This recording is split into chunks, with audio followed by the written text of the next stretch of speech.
এই যে বন্ধুরা, উচ্ছেটা রান্না করব, চচ্চড়ি করব। তো আমি আগে শুধু শুধু উচ্ছেটা একটু ভালো করে ভেজে নিচ্ছি। এবার ভেজে নিলাম, ওইটা দেখানো হয়নি, প্রায় ভাজা হয়ে গেছে। এবার আলুটা দিয়ে দেবো। লবণ হলুদ কিন্তু এখনও দেয়নি। এই আলুটা কেটে রেখেছি, আলুটা দিয়ে দিলাম, দিয়ে আর একটু নেড়ে নেব। আর একটু হালকা ভেজে নিয়ে একটু কাঁঠালের আঁটি দিয়ে দেবো, দিয়ে কাঁঠালের আঁটিটাও এর সঙ্গে ভেজে নেব। এই দেখো বন্ধুরা, আলু উচ্ছেটা একটু ভাজা হয়ে গেছে। আলু উচ্ছে ভাজা হয়ে গেছে। এবার 4টে কাঁচা লঙ্কা আর কাঁঠালের আঁটি কেটে ধুয়ে নিলাম, এটা দিয়ে দেব।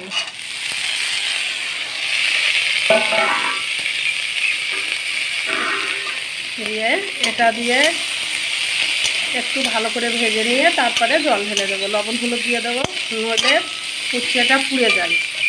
লবণ হলুদ আগে থেকে দিই না। পরিমাণ মতো লবণ দিয়ে দিলাম, পরিমাণ মতন লবণ। এই যে 1 চামচ, ছোটো চামচের 1 চামচ হলুদ দিয়ে দিলাম, দিয়ে ভালো করে একটু ভেজে নেব।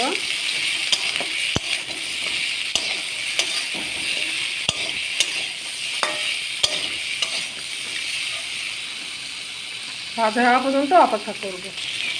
এই যে বন্ধুরা, ভাজা হয়ে গেছে, আলু উচ্ছে কাঁঠালের আঁটি ভাজা হয়ে গেছে। তো এবার আমি পরিমাণ মতন জল দিয়ে দেব। এই যে জল দিয়ে দিলাম।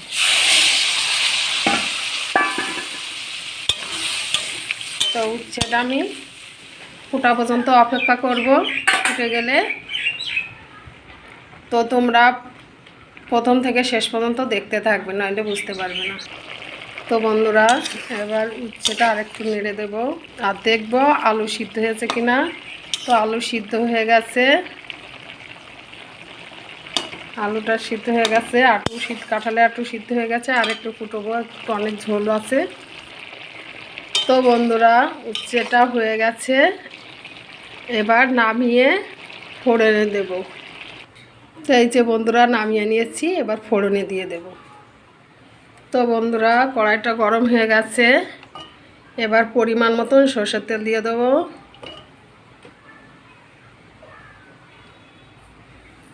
গরম হওয়া পর্যন্ত অপেক্ষা করব, একটু নেড়ে দেবো তেলটা।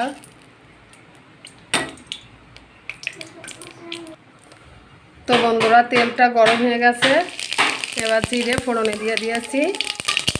জিরেটা ভাজা হয়ে গেছে, এবার এই উচ্ছে চচ্চড়িটা ঢেলে দিলাম, ফোড়নে দিয়ে দিলাম, দিয়ে একটু ফুটা পর্যন্ত অপেক্ষা করবো। একটু সরষে বাটা দেবো, এবার একটু নেড়ে দেব। দিয়ে এই যে বন্ধুরা, সর্ষে বাটাটা দিয়ে দেব।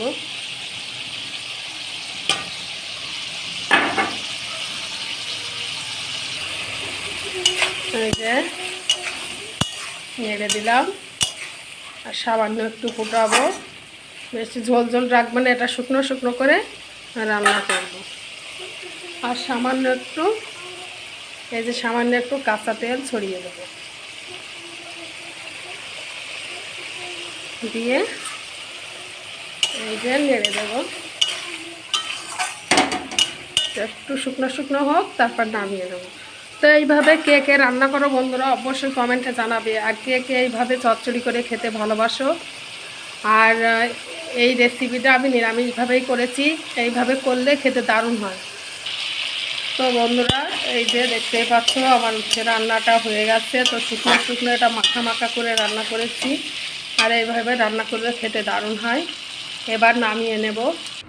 তো বন্ধুরা, অবশেষে আমার রান্নাটা হয়ে গেছে। তো এইভাবে কাঁঠালের আঁটি দিয়ে আলু দিয়ে আমার মা উচ্ছে দিয়ে চচ্চড়ি করতো, খেতে দারুণ হতো। আর মাছও দিলে ভালো লাগে। তো আমি আজকে মাছ দিয়ে রান্না করিনি, নিরামিষভাবেই করেছি। তো তোমরা চাইলে মাছ দিতে পারো। আমার মা নিরামিষভাবেও এইভাবে রান্না করতো, আবার মাছ দিয়েও করতো, খেতে মানে দারুণ লাগতো।